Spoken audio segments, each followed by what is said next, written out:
అధికారంలో ఉన్నంతకాలం శ్రీకాకుళం జిల్లాలో వైసీపీ సీనియర్ నేతలు ఒక వెలుగు వెలిగారు. కీలక పదవులు చేపట్టి తమ మాటకు ఎదురు లేకుండా చెలాయించారు. కానీ ఇప్పుడు సీన్ రివర్స్ అయింది. వైసీపీ ప్రభుత్వ హయాంలో చోటు చేసుకున్న అక్రమాలు, దౌర్జన్యాలకు సంబంధించి ప్రస్తుతం విచారణలు జరుగుతుండటంతో ఆ సీనియర్ నేతలను ఇప్పుడు పోలీస్ కేసులు వెంటాడుతున్నాయి. వరుస కేసులతో ఆ నేతలు ఉక్కిరిబిక్కిరవుతున్నారట. దాంతో బయటకు వచ్చి మాట్లాడాలంటేనే భయపడిపోతున్నారట. ఇంతకీ ఆ నేతలెవరు? వారిపై ఉన్న అభియోగాలేంటి?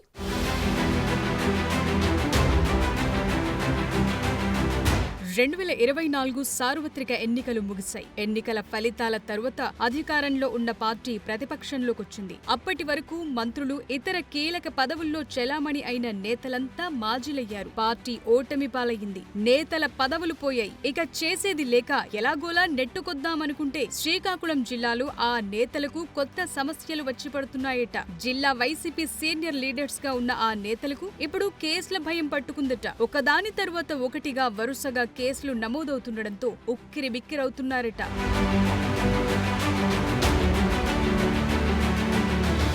అలా జిల్లాలో కేసులు వెంటాడుతోన్న నాయకుల లిస్టులో టాప్ పొజిషన్ లో ఉన్నారు మాజీ మంత్రి సిదిరి అప్పలరాజు. కూటమి ప్రభుత్వం అధికారంలోకొచ్చాక ఈయనపై 4 ఎఫ్ఐఆర్లు నమోదయ్యాయి. అందులో ఒక క్రిమినల్ కేసు కూడా ఉంది. వైసీపీ ప్రభుత్వ హయాంలో భూ వివాదానికి సంబంధించి పలాస మండల టీడీపీ అధ్యక్షుడు కె లక్ష్మణరావుపై అక్కడి జాతీయ రహదారిపై దాడి జరిగింది. అప్పటి మంత్రి సిదిరి అప్పలరాజు ప్రోద్బలంతో ఇచ్చాపురంకు చెందిన వైసీపీ నేత అనుచరులే తనపై దాడి చేసినట్లు లక్ష్మణరావు అప్పట్లో ఆరోపించారు. ప్రత్యర్థుల దాడిలో లక్ష్మణరావుకి తీవ్ర గాయాలు కాగా పోలీసులు తూతు మంత్రంగా కేసు నమోదు చేశారంటూ ప్రస్తుత టీడీపీ ఎమ్మెల్యే గౌతు శిరీష అప్పట్లో మండిపడ్డారు. దానికి సంబంధించి బాధితుల నుంచి ఒత్తిడి రావడంతో ఇటీవల సిదిరి అప్పలరాజుపై పోలీసులు క్రిమినల్ కేసు నమోదు చేశారు.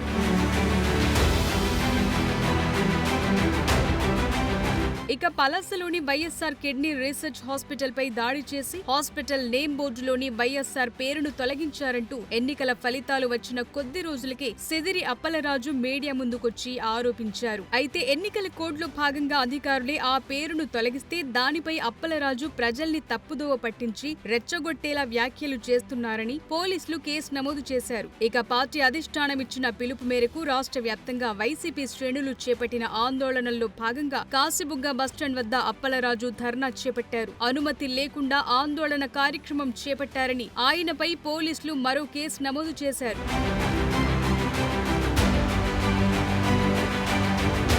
ఇటీవల పలాస మండల పౌర హక్కుల నేత ఢిల్లీరావు అనుమానాస్పద మృతి కేసు దర్యాప్తులో జాప్యం జరుగుతోందని మాజీ మంత్రి అప్పలరాజు నిరసన కార్యక్రమం చేపట్టారు. గత నెలాఖరున మృతుడి భార్యతో కలిసి కాశీబుగ్గ పోలీస్ స్టేషన్ ముందు బైఠాయించి హడావిడి చేశారు. ఆ ధర్నా పైన పోలీసులు కేసు నమోదు చేశారు. గుంపుగా వచ్చి పోలీసుల విధులకు ఆటంకం కల్పించారంటూ కాశీబుగ్గ పోలీస్ స్టేషన్లో కేసు నమోదయ్యింది.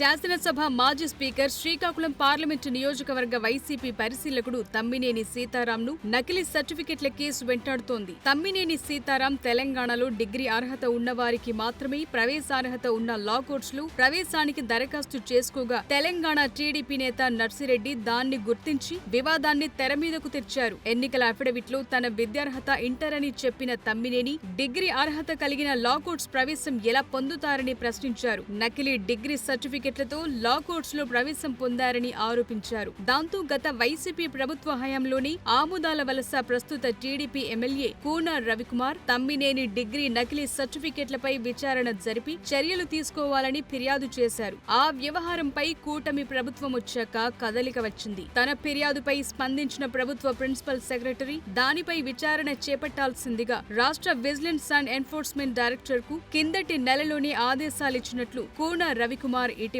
మీడియాకు తెలిపారు. అయితే ఈ వ్యవహారంపై తమ్మినేని సీతారాం మాత్రం నోరు విప్పటం లేదు.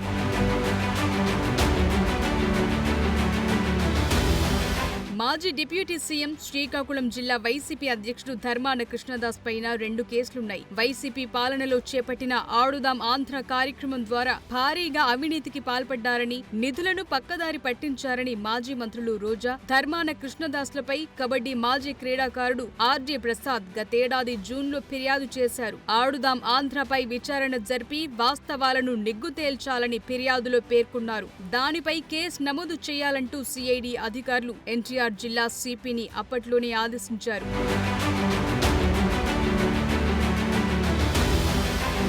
అదలా ఉంటే గుంటూరు జిల్లా తుళ్లూరు మండలంలోని పెదపరిమికి చెందిన కర్నాటి శ్రీనివాసరావు అనే రైతు గతేడాది నవంబర్లో ధర్మాన కృష్ణదాస్ పై పోలీసులకు ఫిర్యాదు చేశారు. వైసీపీ పాలనలో డిప్యూటీ సీఎంగా ఉన్న కృష్ణదాస్ అమరావతి రాజధాని రైతులను పెయిడ్ కూలీలని, అమరావతి ఉద్యమాన్ని కించపరుస్తూ రైతుల మనోభావాలు దెబ్బతినేలా అసభ్యకర పదజాలంతో మాట్లాడారని, ఆయనపై కేసు నమోదు చేసి తగు చర్యలు తీసుకోవాలని శ్రీనివాసరావు ఫిర్యాదులో పేర్కొన్నారు.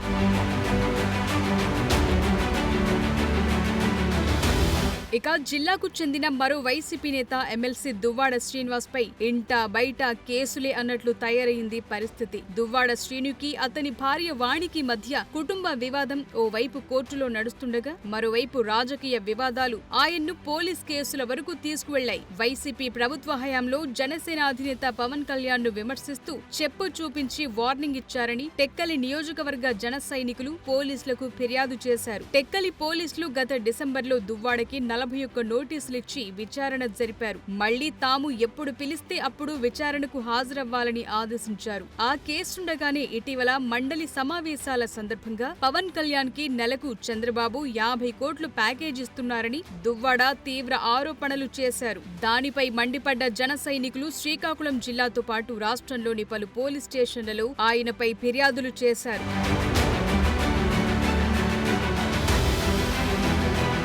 ఇలా శ్రీకాకుళం జిల్లా వైసీపీ నేతలు వరుస కేసులతో ఎప్పుడేం జరుగుతుందా అని ఆందోళన చెందుతున్నారట. ఇప్పటికే రాష్ట్రంలో పలువురు వైసీపీ నేతలు అరెస్టై జైళ్ల చుట్టూ తిరుగుతుండటంతో తమ వంతెప్పుడొస్తుందో అని సీనియర్ నేతలు బెంబేలెత్తుతున్నారట. అయితే ఈ కేసులన్నీ రాజకీయ కక్షతోనే అక్రమంగా తమపై పెడుతున్నారని వైసీపీ నేతలు ఆరోపిస్తున్నారు. తమపై పెట్టే కేసులకు తరువాత మళ్లీ తమ ప్రభుత్వం వచ్చాక తగిన మూల్యం చెల్లించుకోక తప్పదని అటు పోలీసులను ఇటు టీడీపీ నేతలను మాజీ మంత్రి సిద్దిరి అప్పలరాజు హెచ్చరిస్తున్నారు. అయితే జిల్లాలోని పలువురు నాయకులు అణువుగాని చోట అధికులమనరాదు అన్న సూత్రాన్ని ఫాలో అయిపోతూ మౌనవ్రతం పాటిస్తున్నారు. అందులో భాగంగానే మాజీ మంత్రి సీనియర్ నేత అయిన ధర్మాన ప్రసాదరావు ఎన్నికల ఫలితాలొచ్చినప్పటి నుండే పూర్తిగా సైలెంట్ అయిపోయారు. వైసీపీకి తనకు ఏ సంబంధం లేదు అన్నట్లుగా ధర్మాన వ్యవహరిస్తుండటం ఆ పార్టీ వర్గాలనే షాక్కు గురి చేస్తోందట.